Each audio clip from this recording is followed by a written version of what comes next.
Hello everyone, welcome back to Law Vita. My name is Aaradhya.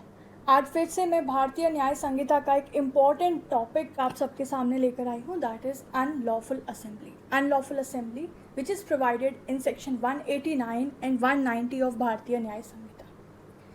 तो आइए इसको हम लोग डिटेल में पढ़ते हैं। सबसे पहले एक बेसिक बात समझिए, एक सोसाइटी में पीस और पब्लिक ऑर्डर मेंटेन करना हर गवर्नमेंट की ड्यूटी है, राइट?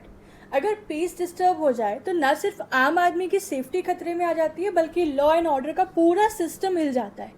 इसीलिए क्रिमिनल लॉ के ऑब्जेक्टिव्स में सबसे पहले आता है maintaining the public order and tranquillity, right?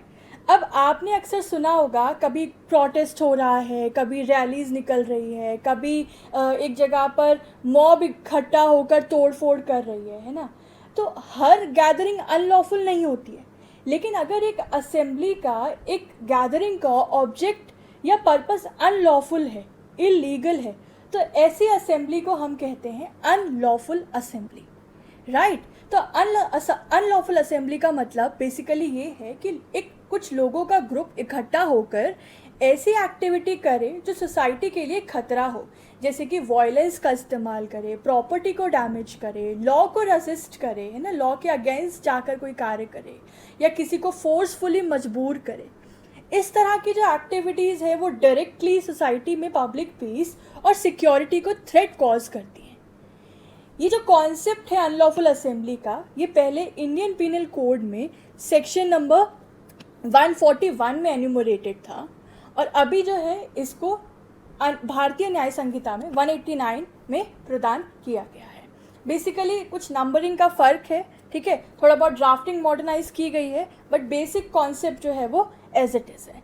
आज हम इस लेक्चर में समझेंगे कि अनलॉफुल असेंबली का स्टैट्यूटरी डेफिनेशन क्या है, इसके असेंशियल इंग्रेडिएंट्स क्या हैं, क्या कॉमन ऑब्जेक्ट्स कंसिडर किए जाते हैं as per the provision of BNS, ठीक है, मेंबर्स की लाइबिलिटी क्या होगी, क्या इंपॉर्टेंट केस लॉज हैं based on this relevant topic, ठीक है, and then we'll have a beautiful conclusion.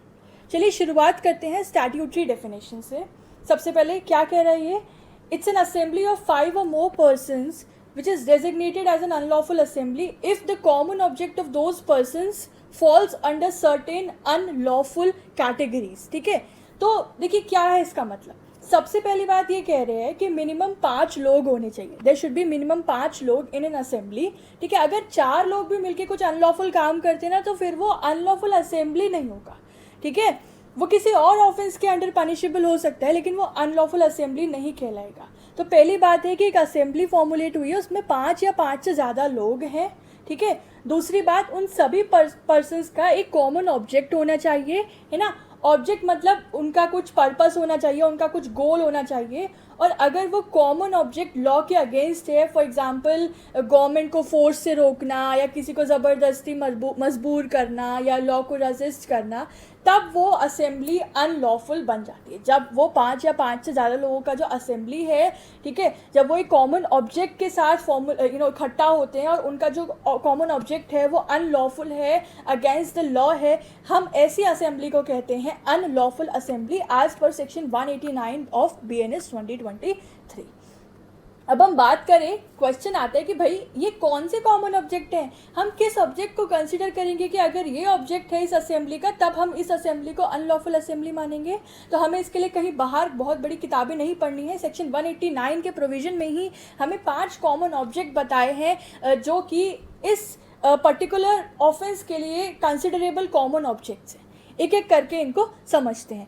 पहला कह रहे हैं to overawe by criminal force the central और स्टेट गवर्नमेंट और द पब्लिक सर्वेंट, यानी कि अगर एक ग्रुप इकट्ठा होता है सिर्फ इस पर्पस के लिए कि वो सरकार या किसी ऑफिसर को डरा धमका के अपने डिमांड्स मनवा लेगा, तो हम इस ऑब्जेक्ट को अनलॉफुल ऑब्जेक्ट मानते हैं और ऐसी असेंबली को अनलॉफुल असेंबली मानते हैं। मान लीजिए एक मॉब है, एक ग्रुप ऑफ भीड़ है, उन्होंने एक DM डिस्ट्रिक्ट मजिस्ट्रेट के ऑफिस के बाहर जमा होते हैं वो लोग और कहते हैं कि अगर उनका इलीगल डिमांड पूरा नहीं हुआ तो वो ऑफिस तोड़ देंगे, राइट? तो ऐसा जो मॉब है उसे हम लोग क्या कहेंगे? अनलॉफुल असेंबली कहेंगे। दूसरा कॉमन ऑब्जेक्टिव है to resist the execution of law और लीगल प्रोसेस, यानी अगर लोग जमा होकर डिसाइड करते हैं कि वो किसी लॉ को इम्प्लीमेंट ही नहीं होने देंगे, है ना, या फिर किसी कोर्ट के ऑर्डर को एग्जीक्यूट होने से रोक देंगे, तो ये भी अनलॉफुल ऑब्जेक्ट है ना। और इस कॉमन ऑब्जेक्ट को भी अनलॉफुल असेंबली की डेफिनेशन में कवर किया गया है, to resist the execution of law और द लीगल प्रोसेस। या पुलिस किसी को अरेस्ट करने जाती है और एक क्राउड जमा होकर पुलिस को रोक लेती है, तो ये क्लियर अनलॉफुल असेंबली है, right. Third common object here is to commit the mischief, criminal trespass or any other offense। इसका मतलब है अगर एक ग्रुप का कॉमन ऑब्जेक्ट है कि वो किसी प्रॉपर्टी को तोड़ फोड़ मचा दे, मिसचीफ कॉज कर दे, या फिर इलीगली किसी और के घर में घुस जाए, क्रिमिनल यानी कि क्रिमिनल ट्रेसपास कॉज कर दे, या कोई और ऑफेंस कर दे, तो फिर वो भी अनलॉफुल असेंबली मानी जाएगी। So if the assembly caused mischief, criminal trespass or any other offense, that is also an unlawful assembly. The fourth common object is by criminal force to take the possession of property, deprive a person of someone's rights or enforce the rights। यानी अगर एक mob decide करता है कि वो किसी की property ज़बरदस्ती ले लेगा या किसी को उसके लीगल राइट से वंचित करेगा या इलीगल राइट को इन्फोर्स करेगा, तो ये भी अनलॉफुल असेंबली की श्रेणी में आएगा। फॉर एग्जाम्पल, अगर एक ग्रुप एक शॉपकीपर को मजबूर करता है कि वो उन्हें बिना पैसे दिए सामान दे, और अगर वो मना करे तो फोर्स का यूज़ करे, वो जो ग्रुप है, वो जो मॉब है, तो हम उस ग्रुप को कहते हैं, उस असेंबली को कहते हैं अनलॉफुल असेंबली, क्योंकि उन्होंने एक अनलॉफुल कॉमन ऑब्जेक्ट को फुलफिल करने की कोशिश की। And the last common object here is by the criminal force to compel a person to do or omit something which he is not legally bound to do or omit। ये एक बहुत wide clause है। इसका मतलब है अगर एक mob किसी व्यक्ति को फोर्सफुली मजबूर करता है कि वो ऐसा काम करे जो वो करने के लिए लीगली बाउंड नहीं है ना, या किसी चीज़ को ना करे जिसे वो लीगली बाउंड है, लीगली कर सकता है, वो उसको ना करे, तो ऐसे को भी हम लोग अनलॉफुल असेंबली कहते हैं। एग्जाम्पल से समझो कि आप लीगली एक जगह पीसफुल मीटिंग करने के लिए फ्री है ना, लीगली, लेकिन अगर एक मॉब आके आपको धमकाता है कि आप ये मीटिंग कैंसिल कर दो, मतलब आपका एक लीगल राइट था but they are compelling you by force कि आप ये नहीं करो, है ना, तो या मतलब आपको धमकाता है कि अगर आपने ये मीटिंग नहीं कैंसिल की तो तुमको ये नुकसान पहुंचा देंगे, तुमको वो नुकसान पहुंचा देंगे, तो हम इसको क्या कहेंगे, हम इसको अनलॉफुल असेंबली कहेंगे, है ना। या फिर उनसे कोई ऐसा कार्य कराते हैं जो वो लीगली बाउंड नहीं है करने के लिए, then that is also considered a common object here to form a unlawful assembly. ठीक है, तो ये प्रोविजन बहुत इंपॉर्टेंट था। ये पांचों फैक्ट्स आप याद रखना। पहला, सेंट्रल या स्टेट गवर्नमेंट को धमकाना, डराना, उन्हें परेशान करना, किसी लॉ को एग्जीक्यूट कराने से रोकना, मिसचीफ या क्रिमिनल ट्रेसपास कमिट करना, किसी की प्रॉपर्टी टेक ओवर कर लेना या किसी के राइट्स को डिप्राइव करना, या फिर किसी को कंपेल करना कोई ऐसा कार्य करने के लिए to which they are not legally bound, या फिर ऐसा काम करने से रोकने के लिए to which they are legally bound to do.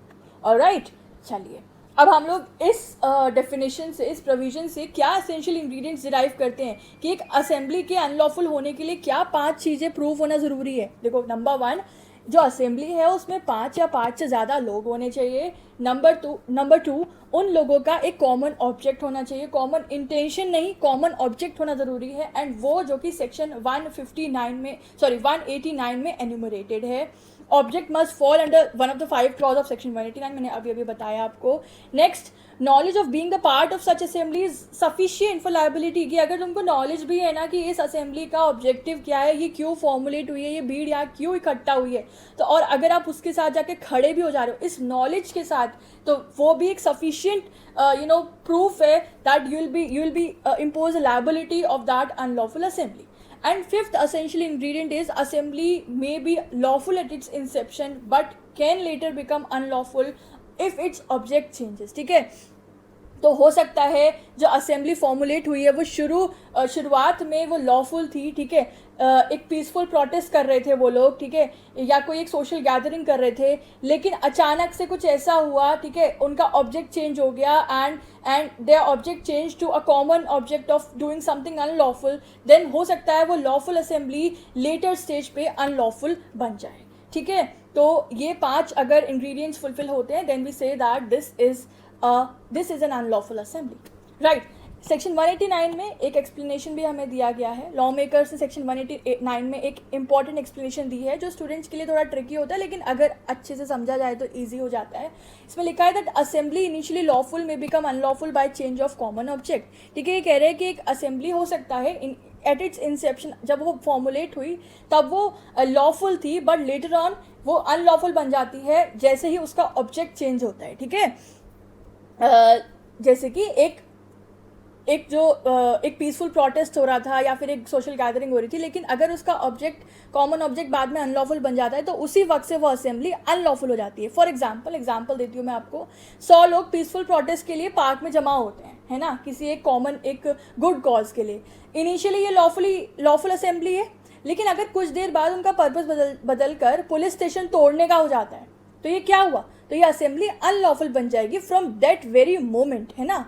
तो ये है इसका बेसिक एक्सप्लेनेशन।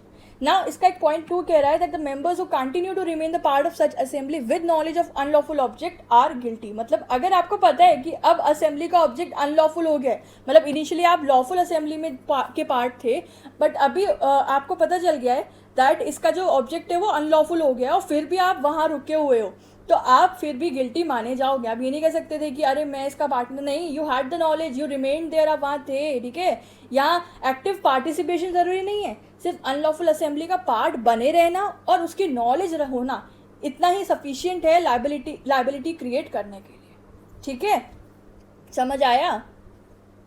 चल, ये हो गया एक्सप्लेनेशन। अब जल्दी से हम लोग केस लॉज देख लेते हैं जो इससे जुड़ा हुआ है। पहला है Shambhunath versus state of Bihar of 1960।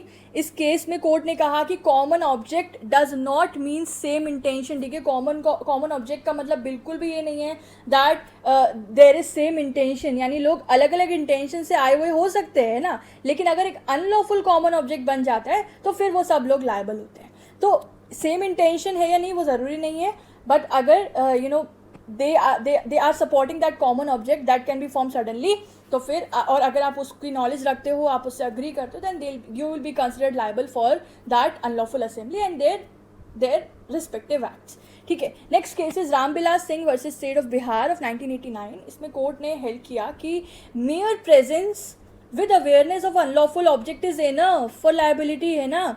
आप वहाँ थे, आपकी प्रेजेंस थी और आपको नॉलेज थी उस अनलॉफुल ऑब्जेक्ट की, बस इतना काफ़ी है इस ऑफेंस की लाइबिलिटी इम्पोज होने के लिए। ठीक है, एक्टिव पार्टिसिपेशन आपका था नहीं था वो ज़रूरी नहीं है। ठीक है, ये दोनों केसेस बहुत इंपॉर्टेंट है, याद रखना। ओके, चलिए आगे बढ़ते हैं। Next heading very important and next section, this is section 190 of BNS. ठीक है, इसमें हम बात करते हैं कि मेंबर्स की लायबिलिटी कैसी होती है, किस एक्सटेंट तक होती है। So it says that if an offence is committed by any member of an unlawful assembly in prosecution of the common object, then every member who is the member of that unlawful assembly is guilty of that offence, है ना। मतलब अगर एक unlawful assembly बन जाती है और उस असेंबली का कोई भी मेंबर कोई ऑफेंस करता है ना, कोई भी एक बंदा भी अगर कोई ऑफेंस कमिट करता है तो जो कि उसकी कॉमन ऑब्जेक्ट के अंदर आता है ऑफ कोर्स, तो असेंबली के हर मेंबर को उस ऑफेंस का गिल्टी माना जाएगा। ठीक है, तो इससे लॉ एक प्रिंसिपल स्टेब्लिश करता है जिसे हम लोग कहते हैं वाइकेरियस लाइबिलिटी, यानी liability of one becomes the liability of all, provided क्या है, कॉमन ऑब्जेक्ट होना चाहिए। यानी कि उस एक व्यक्ति ने उस असेंबली के कॉमन ऑब्जेक्ट को फुलफिल करते हुए कुछ एक इंडिविजुअल लेवल पे एक ऑफेंस कमिट कर दिया, बट वो कॉमन ऑब्जेक्ट वही होना चाहिए जो उस अनलॉफुल असेंबली का था। तो ये नहीं माना जाएगा कि उस एक व्यक्ति ने ऑफेंस कमिट किया, माना जाएगा that every member is guilty of that offence. ठीक है, so it states that no need to prove overt टैग बाय ईच मेंबर। हर मेंबर ने कुछ किया या नहीं किया उससे फर्क नहीं पड़ता, सिर्फ अनलॉफुल असेंबली का पार्ट रहना, नॉलेज होना, ये काफ़ी है। ठीक है, कॉमन ऑब्जेक्ट होना ज़रूरी है। अगर ऑफेंस असेंबली के कॉमन ऑब्जेक्ट के परसवेंस में किया गया है तो सब लायबल होंगे। ठीक है, सब लायबल होंगे। हाँ, अगर ऑफेंस असेंबली के कॉमन ऑब्जेक्ट से अनरिलेटेड है तो हर मेंबर लायबल नहीं होगा। वाइकेरियस लायबिलिटी यही बात कहती है। ठीक है, तो बेसिकली वी से दैट ये जो सेक्शन है सेक्शन 190 ऑफ बीएनएस, ये एक तरह से कलेक्टिव रिस्पॉन्सिबिलिटी इम्पोज करता है ना, और इसका मेन पर्पस यही है कि मॉब वायलेंस को कंट्रोल किया जाए। कोई एग्जांपल दूं मैं आप लोगों को, ज़रूरत है वैसे तो things are very easy. Let's move on to the section cases related to section 190 है ना. The first case is Bhanwar Singh versus state of MP of 2009. इस केस में सुप्रीम कोर्ट ने कहा कि mere membership with knowledge of common object is enough. यही same बात ऊपर कही गई थी 1989 में in the case of Ramvilas Singh. वही सेम बात राइटरेट की है Bhanwar Singh versus state of MP में 2009 कि active participation is not necessary if you are merely the member of that unlawful assembly and you had the knowledge of the object of that unlawful assembly. That is enough to impose a liability upon you. ठीक है, active participation prove करना जरूरी नहीं है. Next case is Suleman versus state of Delhi of 2000. इसमें court ने hold किया कि कन्विक्शन सस्टेन हो सकती है even if individual overt act prove ना हो. यानी हर मेंबर का रोल अलग से स्टेब्लिश करना जरूरी नहीं है. वही सेम बात जो कि इसके अंदर कही गई है. ठीक है, okay. Next is Muthu Ramalingam versus state of 2010. इसमें कोर्ट ने कहा दैट कॉमन ऑब्जेक्ट असेंबली के कंडक्ट, वीपन्स यूज, मतलब कैसे वीपन्स यूज किए गए, क्या नेचर था उनकी असेंबली का, है ना, इन सब से इन्फर किया जा सकता है. डायरेक्ट एविडेंस हर टाइम पॉसिबल नहीं होता है. Common object can be inferred from conduct, weapons use, nature of assembly etcetera. All right, they were very easy cases, but याद रखना आप लोग specially for the answer writing point of view. ठीक है, okay. Now if we say about the distinction between lawful and unlawful assembly, कैसे हम distinguish करते हैं कि कौन सी assembly एक lawful assembly है कौन सी assembly एक unlawful assembly है. So if you are gathering for social, religious or political purpose without unlawful common object, then that is simply a lawful assembly. Now what I need to explain here, very simple. And unlawful assembly is that जिसका common object fall करता है within the provision of section 189 of PNS. ठीक है, now let's talk about the punishment. ठीक है, सबसे main बात तो ये है कि अब पनिशमेंट क्या है इन लोग का, है ना, जो ये लोग पर्पस अनलॉफुल कॉमन ऑब्जेक्ट के साथ अनलॉफुल एक्ट्स कमिट करते हैं by forming an unlawful assembly. तो लॉ मेकर्स ने क्लियरली प्रिस्क्राइब किया है अनलॉफुल असेंबली के मेंबर्स के लिए पनिशमेंट क्या होगी. ठीक है, एंड ये जो पनिशमेंट है ये डिपेंड करेगी सर्कमस्टांसेस पे. देखो 189 का क्लॉज 2 बात करते हैं simple membership of unlawful assembly का, कि अगर कोई व्यक्ति नोइंगली अनलॉफुल असेंबली का मेंबर है तो उसे पनिश किया जा सकता है with imprisonment up to 6 month. ठीक है, 6 महीने तक का उसको जेल हो सकता है या फिर उस पर कोई फाइन इम्पोज हो सकता है या फिर दोनों हो सकता है. ठीक है, एंड सेकेंडली 189 का क्लॉज 3 बात करता है when the membership is with the deadly weapon, यानी अगर अनलॉफुल असेंबली के मेंबर्स डेडली वेपन लेके आए हैं या ऐसी चीज़ जो डेथ या सीरियस इंजरी कॉज कर सकती है. ठीक है, उनके वो लोग हथियार अपने साथ लेकर आए हुए हैं, तो यहाँ पे पनिशमेंट और ज़्यादा सीरियस होगी. कितनी होगी? इम्प्रिजनमेंट अप टू 2 years और फाइन ऑफ. ठीक है, जो इम्प्रिजनमेंट है वो 2 साल तक की हो सकती है. फॉर एग्जाम्पल अगर जो मॉब है वो आयरन रॉड, स्वॉर्ड, पिस्टॉल्स इन सब के साथ जमा होती है विद द अनलॉफुल ऑब्जेक्ट, तो उस हर मेंबर को 2 साल तक की सजा हो सकती है चाहे उसने वीपन यूज़ किया है नहीं किया. यू वो आर्म्ड ना, that is the crux of this provision.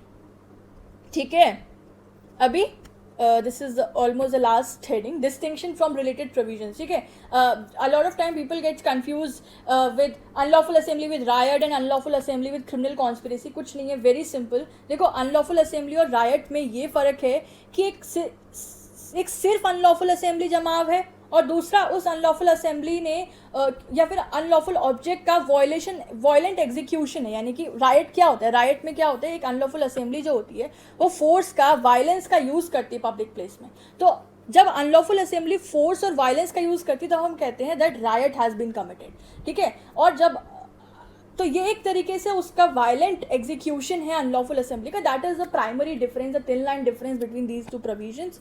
Now talking about कि क्रिमिनल कॉन्स्पिरेसी और अनलॉफुल असेंबली में क्या फ़र्क है, तो ये है कि अनलॉफुल असेंबली में तो फिजिकल गैदरिंग हो रही है 5 या 5 से ज़्यादा मेंबर्स की, है ना, लेकिन क्रिमिनल कॉन्स्पिरेसी में क्या हो रहा है, उनके बीच में सिर्फ एक अग्रीमेंट हो रहा है, वो भी 2 या 2 से ज़्यादा लोग के बीच में. 2 लोग ही एनफ है. ठीक है, चाहे फिर वो फिजिकल असेंबली उनकी फॉर्मुलेट हो या नहीं हो, there is just agreement between 2 or more persons और assembly. So assembly is not required here, not necessary here.